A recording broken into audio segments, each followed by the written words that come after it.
कर। तो सूफियों के अंदर प्रेम होता है, भेदभाव नहीं होता। तो जब सूफ़ी यहाँ हिंदुस्तान में आए तो उन्होंने कहा कि कुरान शरीफ में लिखा हुआ है कि काफिरों को मार दो।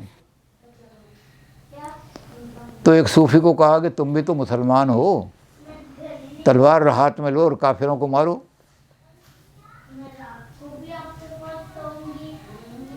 तो सूफ़ी जो थे कहा अच्छा हाँ भाई, मैं है तो मुसलमान, भाई मुसलमान हो तो कुरान की बात माननी चाहिए, तो लाओ तलवार दो।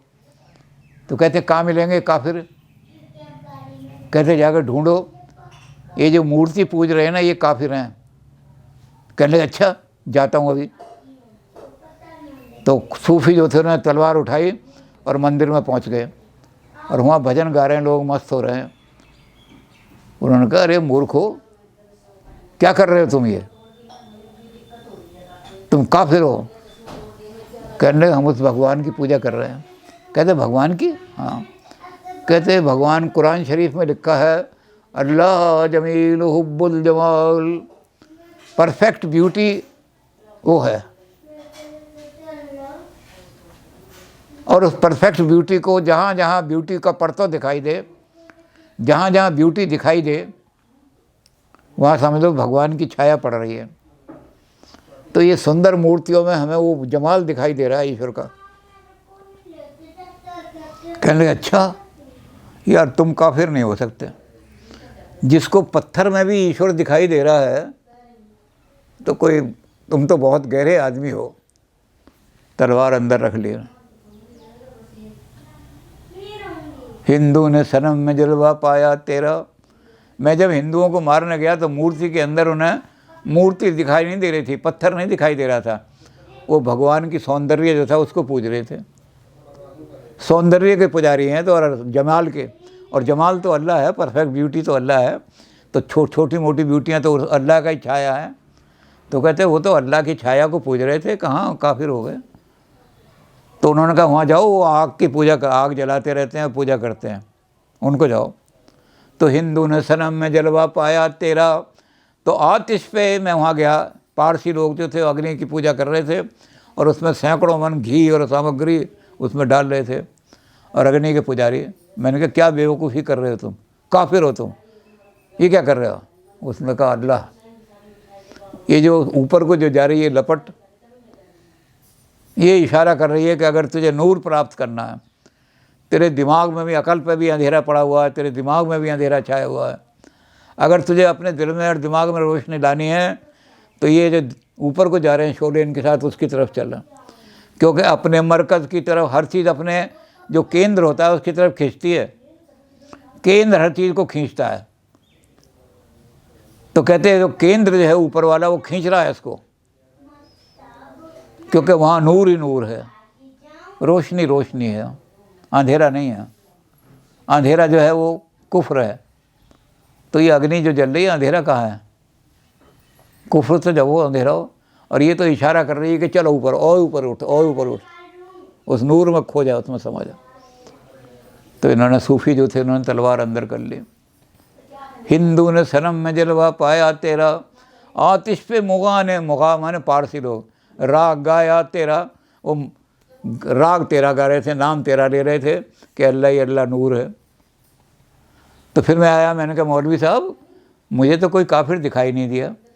तो मौलवी साहब कहने लगे तू बेवकूफ़ आदमी है, ये दहरिए जो है ना, दहरिए मेटीरियलिस्ट साइंस वाले, ये अल्लाह को नहीं मानते, साइंस को मानते हैं। तो कहते ये दहरियों को तो मार दे कम से कम 2-4 को। कहते मैं फिर वहाँ चला गया, तो वहाँ मुझे स्पाइनोज़ा मिल गए। तो मैंने जाके उनको कहा कि तुम मैटर ही मैटर खोज रहे हो, अल्लाह को नहीं मानते। कहने कौन कहता है अल्लाह को नहीं मानते? कि तुम अल्लाह को कैसे मानते हो, तुम तो मैटर को। कहने लगे नेचुरा नेचुरन नेचुरन नेचुराटा, कोई अंतर नहीं इनमें। प्रकृति में और प्रकृति का जो मालिक है उसके नियमों में कोई अंतर नहीं। जो प्रकृति के नियम को समझ लेता है वो ईश्वर के नियम को भी समझ लेता है। तो कहने अच्छा, मुझे बताओ, एक बात बताओ, हम जो ये प्रकृति की पूजा कर रहे हैं, ये बताओ, सूरज जो है पूरब से निकलता है, ये प्रकृति का नियम है या अल्लाह का नियम है? अब ये जो गए थे सूफी, ये कहने लगे यार ये तो, कहने लगे जो प्रकृति का, ये अल्लाह ही अपने आप को प्रकृति के द्वारा प्रकट कर रहा है। अल्लाह ने जितने नियम है अपने इस प्रकृति के द्वारा ही बनाए हैं। इसलिए ईश्वर को प्राप्त करने का एक ही तरीका है, फिजिक्स एंड मैथमेटिक्स। फिजिक्स और मैथमेटिक्स पढ़ो तो प्रकृति का एक एक रहस्य खुलता चला जाएगा। और वो प्रकृति का रहस्य नहीं है, वो अल्लाह के नियम हैं जो प्रकृति के अंदर हैं, तो उनको खोजने रहे। कहते मैं लौट आया कि यार वो तो एक एक प्रकृति के कण कण में अल्लाह का नियम देख रहे हैं। बुद्ध ने भी कहा कि धर्म का है, भगवान जो है कोई व्यक्ति नहीं है, भगवान तो लॉ है, और हर चीज़ लॉ के मुताबिक होती है। कोई चीज़ इलॉजिकल हो ही नहीं सकती, अनलॉफुल कोई चीज़ हो ही नहीं सकती। तो एक आदमी कहने लगा भगवान तो सब कुछ कर सकता है। कहते अच्छा एक बात बताओ, क्या भगवान कोई स्क्वायर सर्कल बना सकता है? स्क्वायर सर्कल बन ही नहीं सकता, भगवान ही नहीं बना सकता। अब वो घबरा गया, कहने लगे भगवान कोई लॉजिकल काम नहीं करता, अकल से गिरा हुआ काम नहीं करता। और अकल से देखना है तो यहाँ के प्रकृति के सारे नियमों को समझो, अकल लगाओ इसमें, तो फिजिक्स और मैथमेटिक्स के द्वारा ईश्वर मिलेगा। ये सारे ईश्वर, फिजिक्स वाले ईश्वर के नियम तो पढ़ रहे हैं। जब पानी के अंदर ज़ोर से चक्की घूमेगी तो बिजली पैदा हो जाएगी, ये प्रकृति का नियम है, ये ईश्वर का बनाया हुआ नियम है। तो ईश्वर को समझना है तो फिजिक्स पढ़ो, कैसे बिजली बनती है पानी से, ईश्वर के नियम को समझ जाओगे। तो कहते हैं कि हिंदू ने सनम में जलवा पाया तेरा, आतिश पे मुगा ने राग गाया तेरा, और दहरी ने किया दहर से ताबीर तुझे, मेटीरियलिस्ट से उन्होंने कहा यही तो भगवान है। तो इनकार किसी से न बनाया तेरा, दुनिया में मुझे एक भी आदमी दिखाई नहीं दे रहा। तो रूप अलग अलग हैं, तरीके अलग अलग हैं मानने के। तो कहते मैंने तलवार रख दी, मैंने कहा कि इस तरह तलवार से आदमी काम नहीं चलेगा। कहते फिर कहते मेरा तरीका अपनाओ। मेरा क्या तरीका? इश्क, प्रेम करना सीखो। और उन्होंने जो शरीयत वाले थे हज करने जाते थे, उनको ललकार दिया। अब हज करने वालों की हिम्मत नहीं पड़ी कि उनको काफिर कह दे। सूफियों को, बड़े सूफी ने कहा दिल बदस्तावर के हज्जे अकबरस्त, अध हजारा काबा यक दिल बेतरस्त। लोगों के दिल को सहारा दो, जिनके दिल को कोई सहारा देने वाला नहीं, दिल बदस्तावर, उनको अपने हाथ का सहारा दो कि हज्जे अकबरस्त, सबसे बड़ा हज यही है। इससे बड़ा पुण्य दुनिया में कोई नहीं हो सकता, इससे बड़ा हज कोई नहीं हो सकता। क्यों कि अध हजारा काबा, अगर ये काबा जो है, इस पर एक बार बिजली गिरी थी, काबा टूट गया तो लोगों ने फिर बना लिया। एक बार और यहूदियों ने हमला किया था, उसकी दीवार तोड़ दी, फिर बना लिया। तो अध हजारा काबा 1000 बार बन सकता है, पर यक दिल बेहतर, अगर किसी का तूने दिल तोड़ दिया तो दोबारा नहीं बन सकता वो। इसलिए अगर हज अकबर करना है, वहाँ जाने की ज़रूरत नहीं हज करने के लिए। हज भी छोटा हज नहीं है, बड़ा हज। तो हज अकबर करना है तो क्या, किसी का दिल मत तोड़। दिल तोड़ना, ये सूफियों की कविता है, दिल तोड़ना किसी का खुदा को नहीं पसंद। तो लोगों के दिलों को सहारा दे, ये सबसे बड़ा हज है। तो सूफ़ी लोग जो हैं इश्क को ही, अब इस पर सूफियों का कलाम जो है वो इतना लंबा चौड़ा है। जैसे मैंने कहा कि उर्दू का कोई शायर ऐसा नहीं जिसने इश्क के बारे में ना लिखा हो। तो यार अब उस सागरे लबरेज़ की मैं क्या होगी, जाद ए राह बका है ख़ते पैमाने दिल। जिस दिल के, अभी तो अकल से काम ले रहा है, जरा दिल से काम ले। दिल के ऊपर एक लाइन खिंच गई, प्रेम की लाइन खींच दी, तो राह बका, अमर हो जाएगा तू दुनिया में। तो जिसकी एक लाइन खींचने पर भी आदमी अमर हो जाता है, तो उस दिल के अंदर जब तू इश्क की शराब बनेगा, और शराब के अंदर आदमी मस्त हो जाएगा। रिलीजन तो बहुत बड़ी मस्ती है, शराब है। जब इस शराब से तू बिल्कुल अपने आप को भूल जाएगा, क्योंकि इसमें इस्तिग़ना आता है ना, कि ऐसे तरीके अपनाओ जिसमें अपने आप को भूल जाओ मैं क्या हूँ। तो लोग समाज से कव्वालियों से ही होता था, अपने आप भूल जाते।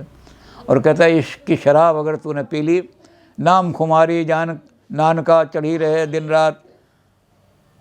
तो सूफियों का एक ही कलाम है, सूफियों का एक ही कहना है। बाकी तो जब सूफियों का कलाम पढ़ेंगे तो पढ़ते पढ़ते कई महीने चाहिए उसको, हर एक शायर में। तो सूफ़ी का उनका कलाम यही है कि इश्क से शुरू करो और महबूब की ज़ात में फ़ना हो जाओ, उसकी ज़ात में मिला दो, कोई पर्दा ना रहे। पर्दे को ताई उनके, ये ऐसी आग है जिसमें धुआं बाकी नहीं रहता। अगर सच्ची मोहब्बत है तो कोई बीच में पर्दा नहीं रहना चाहिए किसी तरह का।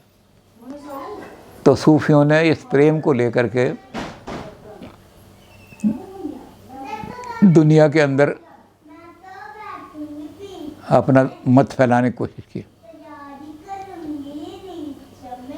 ये सूफियों को थोड़ा बहुत इसलिए समझना ज़रूरी था कि बहुत संक्षिप्त में कि भाई सूफियों का सारा धर्म और ईमान ही प्रेम है, इश्क है। जिन आदमियों को कहीं से प्रेम नहीं मिलता वो पागल हो जाते हैं। तो क्या करते हैं, किसी कुत्ते से प्रेम करते हैं, कोई बिल्ली घर में ले आता है बिल्ली से प्रेम करते हैं, क्योंकि प्रेम विहीन आदमी जो है वो पागल हो जाएगा। तो प्रेम से अपने दिल को रोशन करो। तो इस पैगाम को लेकर के सूफ़ी निकले। अब हमें जो और जगह गए सूफ़ी, उनसे कोई मतलब नहीं। जो हिंदुस्तान में आए सूफ़ी, उनसे हमारा मतलब है। अब ख्वाजगान जो हैं बगदाद से शुरू हुए सूफ़ियों का सिलसिला, तो ये ईरान तक और बगदाद तक और दमिश्क तक, सीरिया तक, उधर की तरफ ही सीमित होकर रह गया। और पश्चिम की तरफ गए तो उन्हें प्लेटो की फ़िलासफ़ी जो है उसको मिल गई ज़बरदस्त। तो प्लेटो की फ़िलासफ़ी के साथ जब ये अल-गज़ाली का फ़िलासफ़ी मिली तो ऊंचा सूफीज़म बन गया, बहुत बड़ा। तो ये मिस्टिक फ़िलासफ़ी बहुत ऊंची फ़िलासफ़ी मानी जाती है। इसको अकल से नहीं समझ सकते। ये भी कहते हैं कि हमारी फ़िलासफ़ी को मंतक से नहीं समझ सकते, आप फ़िलासफ़ी से नहीं समझ सकते, इश्क से समझोगे। जब प्रेम पैदा करोगे तो अपने आप समझ में आ जाएगी। तो ये फ़िलासफ़ी उधर की तरफ चली गई, सारे यूरोप में फैल गई। अब हिंदुस्तान की तरफ जो सिलसिले आए, सिलसिले का मतलब एक लहर जो इन्होंने बनाई, धारा। तो उस धारा को लेकर के जो आए उनमें तरह तरह के लोग आए। उसमें चिश्ती, अफ़गानिस्तान में चिश्त नाम की एक जगह है, वहाँ बहुत पुराने बड़े सूफ़ी, बहुत ऊंचे हुए वो सूफ़ी हिंदुस्तान में आए। चिश्तिया सिलसिला, सोहरावर्दी सिलसिला हिंदुस्तान में आया। इनकी सबकी फ़िलासफ़ी एक ही है, लेकिन चूँकि वो जो इनको लीड करके हिंदुस्तान में लाए उनके नाम थे इनके, तो ये चिश्ती है, सोहरावर्दी है, नक्शबंदी है। हमारे अंदर नक्शबंदी, सोहरा, तो हमारे यहाँ सारे इस तरह के सारे फ़िलासफ़ी आए हैं जी। अब इनके सबसे बड़ा सिलसिला जो है हमारे यहाँ, वैसे तो सोहरावर्दी भी बहुत ज़्यादा हैं, नक्शबंदी भी बहुत ज़्यादा है हमारे अंदर, शत्तारी भी हैं, थोड़े हैं शत्तारी, लेकिन शत्तारी भी हैं। तो ये अलग अलग हैं कि कौन कौन इनको लीड करके, कौन कौन सा गुरु इनको लेकर के आया, उसके नाम से इनके नाम बन गए हैं। लेकिन फ़िलासफ़ी सबकी एक ही है। अब ये चिश्ती सिलसिला जो है, इसने बड़े बड़े हमारे यहाँ आदमी दिए।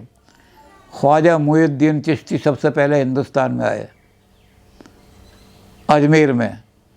अब अजमेर को जाने के लिए रास्ता इधर से पड़ता है। तो हमने जो हरियाणा के सूफ़ियों पर किताब लिखी है, उसमें बड़े बड़े बहुत सारे सूफ़ी हैं हरियाणा में। तो सारे सूफ़ियों का वर्णन करने का समय भी नहीं है और सारों की ज़रूरत भी नहीं। तो ये जो ख्वाजा मुइनुद्दीन चिश्ती जो सबसे बड़े थे, जिनकी दरगाह पर जब उर्स होता है तो अरब तक से लोग आते हैं वहाँ मत्था टेकने के लिए। तो दरगाहें इनमें कोई किसी तरह की रोक टोक नहीं है। हिंदू चला जाओ, मुसलमान चला जाओ, सिख चला जाओ, ईसाई चला जाओ। अब कव्वालियाँ सुनने के लिए वहाँ हिंदू ज़्यादा जाते हैं बहुत सारे, अब से नहीं, अंग्रेज़ी ज़माने में जब, तब भी हिंदू बहुत ज़्यादा जाते थे। तो कव्वालियाँ में मज़ा आता तो पहुँच जाते थे, लेकिन वहाँ कोई धर्म नहीं पूछता। वहाँ ये नहीं पूछता कि जी मस्जिद के अंदर एक आदमी ने जाकर नमाज़ पढ़ दी तो इसको जेल कर दो, जेल में भेज दो। वहाँ कोई नहीं पूछता, वहाँ तो होता है तू आ गया ठीक है, ये जो जिसके दिल में इश्क है वो आएगा, जिसके दिल में इश्क नहीं है वो नहीं आएगा। तो ये जब इधर से गुजरे तो गुड़गांव के पास एक जगह है सोना। सोना में गर्म पानी निकलता है और उसको वहाँ लोग जो हैं जाते हैं, किसी को खाज का या इस तरह का कोई मर्द हो तो उसको ठीक कराने के लिए वो सोना में जाते हैं। तो रात को ये सोना में रुके और इनको ये कहा गया था कि जिस देश में प्रचार करने के लिए जाओ और जिस जाति में जाकर प्रचार करो उनको उसी की भाषा में संदेश देना। हज़रत मोहम्मद सल्लल्लाहु अलैहि वसल्लम ने ये कह दिया था, अपने जो लोग उनके ज़माने में आए उनको भी ये कह दिया था, हुक्म दिया था। तो ये चिश्तियों ने उसी को हुक्म को माना जो हज़रत रसूलुल्लाह ने दिया था लोगों को कि मेरा संदेश लेकर के तो जा रहे हो, लेकिन इस संदेश पे अपनी भाषा मत लो, अरबी भाषा में अगर थोपोगे तो कोई तुम्हारी बात नहीं सुनेगा। तो जो भाषा वहाँ की है, तो हज़रत जब ये मोइनुद्दीन चिश्ती इधर से गुजरे तो सोना में रात को रुके और यहाँ की भाषा में उन्होंने वहाँ की औरतों को कहा कि हमें पानी पिलाओ। वो कह रहे हैं कि बाबा बात यह है यहाँ पानी नहीं मिलता, यहाँ जो चश्मा है गर्म पानी का इसके अंदर गंदक है और इसमें इसका पानी बड़ा खारी है, पी नहीं सकते। तो हमें पीने के पानी लेने के लिए यहाँ से 1.5 कोस जाना पड़ता है, यानी 2 मील। और वहाँ से हम पानी लाती हैं, 2 मील से पानी भर के लाती हैं, क्योंकि यहाँ है ही नहीं मीठा पानी। अब गंदक का पानी कौन पिए, गंदक का पानी निकलता है यहाँ तो सोता है गंदक का। तो कहने लगे अल्लाह का नाम ले करके गरीबों को पानी पिलाओ, भूखों को प्यासों को पानी पिलाओ, ये सफ़र तय करके आए हैं, अल्लाह की रहमत तुम पर नादिल होगी और कल ही तुम्हें यहाँ मीठा पानी मिल जाएगा। उन्होंने कहा ऐसा है। उन्होंने सारा पानी जितना घड़ों में था, जितने उनके साथ लोग आए थे, उन्हें खूब पिला दिया। लेकिन वो इंतज़ार करती रही कि पता नहीं ये सच बोल रहा है या झूठ बोल रहा है। लेकिन वो उन्हीं की भाषा में बात करते थे, क्योंकि हज़रत रसूलुल्लाह ने यही हुक्म दिया था कि जो मेरा पैगाम लेके जहाँ दुनिया में जाए वहाँ मेरा पैगाम अरबी भाषा में मत सुनाना, जो वहाँ की भाषा है उसी में सुनाना, तब प्रेम पैदा होगा। जिस भाषा में मैं बोलता हूँ और आप भी अगर उसी भाषा में बोलते हो तो हमारी तुम्हारी दोस्ती बड़ी जल्दी हो जाएगी। भाषा बड़ी जल्दी दोस्ती करा देती है, और भाषा में अगर भेद है तो दोस्ती नहीं बनेगी। तो उन्होंने उनको जब कहा तो वो औरतें जो थी पानी प्या आ गई, बाबा के पास बैठ गई। तो रात को उन्होंने हुक्म दिया कि देखो यहाँ से इतनी दूर पर वो एक नहर बह रही है पानी की। कभी आप किसी ने सोचा नहीं कि नहर को काट करके यहाँ ला दें, मीठा पानी आ जाए। तो इन लोगों ने तुम्हारे ऊपर अल्लाह की रहमत नाजिल हुई, इनके दिल में तुम्हारे लिए प्रेम पैदा हुआ कि तुम प्यासे हो, भूखे हो, तो तुम रात भर ये काम करो कि वो पानी काट करके यहाँ तो अपने लोगों को लगा दिया। वो कुल्हाड़े लिए, किसी ने कुछ लिया, और वो जो चश्मा है पहाड़ी का दूसरा हिस्सा, इधर तो गंदक का पानी गिरता, उधर से पानी नीचे बहने लगा। जब औरतें उठी उन्होंने कहा ये पानी कहाँ से बह रहा है, और उन्होंने घड़े लगाए थे, मीठा पानी आ रहा है। वो सारी सारी बाबा के चरणों में गिर गई। बाबा हमारा तो जन्मांतर का दुख तूने हर लिया। हमारे तो पूर्वजों को कभी मीठा पानी पीने को नहीं मिला, 2 मील से लाते थे, 1 घड़ा भर लाए तो 2 दिन चलाए, 1.5 कोशिश ये करते थे कि पानी ख़राब ना हो। तो सारा गांव सोना उसी दिन उनके चरणों में गिर गया, सब मुसलमान बन गए उसी दिन। तो चिश्ती सिलसिला सबसे पहले वहाँ के जमा। फिर इसी सिलसिले में बहुत बड़े आदमी हैं, ख्वाजा बख्तियार काकी कुतुबुद्दीन के पास हैं, उसके पास निज़ामुद्दीन औलिया, ये भी चिश्ती सिलसिले के ही हैं। निज़ामुद्दीन औलिया का भी यही हिसाब था कि उनकी दरगाह में कोई आदमी पहुँच गया, अगर वो भूखे भी बैठे हैं तो वहाँ से कोई भूखा नहीं आ सकता। कोई नंगा भी पहुँच गया तो चाहे अपने शरीर पर से आधा कपड़ा फाड़ के दे दिया उसको दे दिया। तो निज़ामुद्दीन जो है औलिया हैं। सूफियों में भी कई दर्जे होते हैं। भगवान से प्यार करने वाला, भक्ति करने वाला सूफी है, और जो भगवान के ऊपर के सारी जितनी भी भगवान की जनता है, ये सब उसी का नूर है। तो भगवान की जनता को सारे को जब प्यार करने लगते हैं, इतने बड़े हो जाते हैं, तो औलिया बन जाते हैं। और औलिया से भी ऐसे हो जाते हैं कि वो जनता में लीन हो गए, उन्हें अपना होश नहीं हुआ, तो वो कलंदर हो जाते हैं। हमारे यहाँ एक ही कलंदर है हिंदुस्तान में, पानीपत में हज़रत बू अली कलंदर हिंदुस्तान में आए। अरब से जब चले और यहाँ तक आए तो उन्हें अपने बारे में ये होश नहीं रहता था कि मैंने खाना खाया भी नहीं खाया, मेरे कांटे चुभ गए हैं तो कांटे चुभे या नहीं चुभे।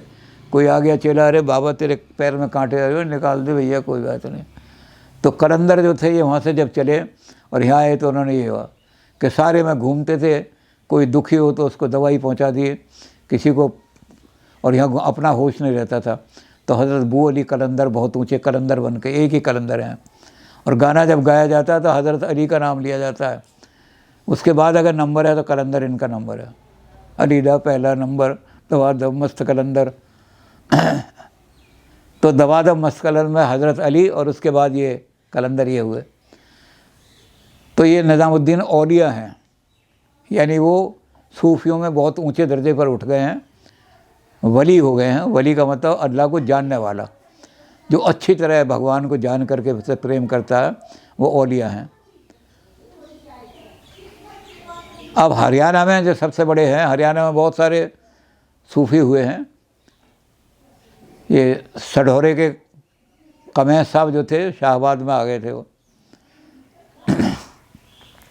जितने पठान थे वो उनके पास पहुँचे, कहने लगे बाबर ने जो हमला किया, इब्राहिम लोदी तो अभी बाद में लड़ेगा, लेकिन लाहौर में पठानों को इन्होंने, सारे जितने पठान थे उनको बंदी बना लिया, और ये कहा कि मैं पानीपत में जहाँ इब्राहिम लोदी की फ़ौजें पड़ी हुई हैं वहाँ जाके इन सब पठानों को कत्ल करूँगा, इनकी कुर्बानी दूंगा अल्लाह के राह में। और वो खुद ही भाग करके इतने पठान, तो पठानों की हिफाजत आप कर सकते हैं। तो वो सढौरा से रात को यहाँ मेन रोड पर आ गए, जहाँ से जब बाबर की फ़ौजें जा रही थीं तो बाबर ने कहा कि किसी सूफ़ी की दरगाह है, किसी औलिया की दरगाह है, तो यहाँ बैठ करके पानी वानी पी लो इनसे। लोग बैठ उतर गए। तो उन्होंने उसको देखते ही कहा, उसने कहा मैं तुझे आशीर्वाद देता हूँ कि तेरी विजय होगी, लेकिन एक शर्त है। तो बाबर कहने का बताओ क्या शर्त है, आपने इतना बड़ा आशीर्वाद दे दिया। उसने कहा शर्त यह है कि जिन लोगों का तो खून बहाने के लिए जा रहा है, पानीपत पहुंचने से पहले ही जिनका खून बहाने जा रहा है, उनको माफ़ कर दे, क्योंकि अल्लाह माफ़ करता है। बाइबल में भी लिखा हुआ है, to err is human, to forgive is divine. भगवान की रहमत नाजिल होती है, अल्लाह जो है इर-रहमान इर-रहीम, भगवान रहीम है, कृपा करने वाला है, क्षमा करने वाला। तू उनको क्षमा छोड़ अपनी से कर दे और जा, मेरी दुआ से तू कामयाब होगा। तो हज़रत कमैस जो थे उनकी दुआ मिलती, उन्हें पठान सारे छोड़ दिए। तो ऐसे बहुत सारे सूफ़ी हुए हैं, लेकिन जिनका दर्जा बहुत ऊंचा है, अजमेरी दूल्हा जो हैं, जो दुनिया में सब आते हैं उनके पास मत्था टेकने, तो मुहिद्दीन चिश्ती के बाद अगर दूसरा नंबर चिश्तिया सिलसिले में है हिंदुस्तान में, तो हमारे जलालुद्दीन थनेसरी बहुत ऊंचे सूफ़ी हुए हैं। ये इनकी सेवा करने के लिए अब्दुल करीम बन्नूरी, कुछ लोग अब्दुल करीम लिखते हैं, कुछ अब्दुल रहीम कहते हैं, बन्नूर के रहने वाले थे सहारनपुर के पास। हमारे जो बहुत बड़े इतिहासज्ञ हैं यहाँ कुरुक्षेत्र के, उनका नाम है बालकिशन मुस्तर, उन्होंने अब्दुल रहीम लिखा है, लेकिन कई किताबों में अब्दुल करीम मिलता है। तो अब्दुल करीम बन्नूरी जो थे वो उनकी सेवा करने के लिए यहाँ आए, और उन्होंने चिल्ला खींचा नहीं, 40 दिन रोटी पानी सब कुछ त्याग करके गुरु की सेवा में लगे रहे।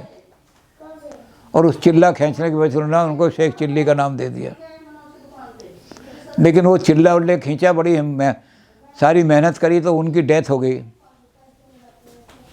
अब चेले की डेथ पहले हो गई, गुरु बैठा हुआ है, तो गुरु ने कहा जो मेरे लिए इतना बड़ा मकबरा बनाया है मैं तो फ़कीर हूँ, मैंने तो कहीं भी अपनी कब्र बना ली, लेकिन जो आदमी दिल से भूख प्यास को भी त्याग करके सेवा में लगा रहा, तो सेवा से बड़ा तो कोई धर्म, तो सबसे बड़ा धर्मात्मा मैं नहीं हूँ, ये है।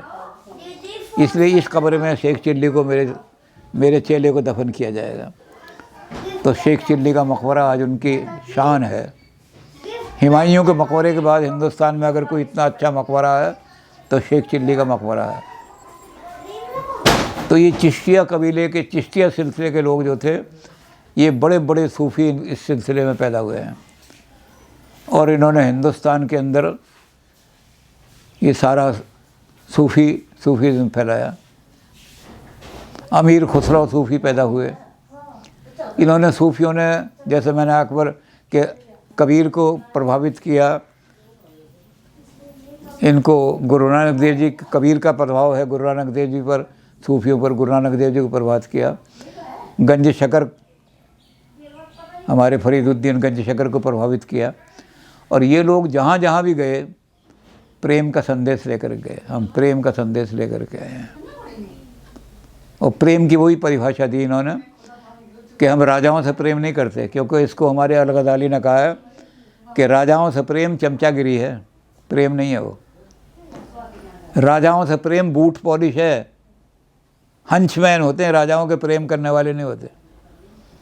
इनका मौका लगे तो राजा की छुरी भोंक के गद्दी ले लें तो सारे।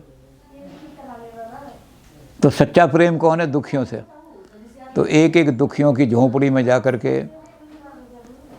एक एक गरीब की झोंपड़ी में जा कर के, और इन्होंने प्रेम बरसाया अपना।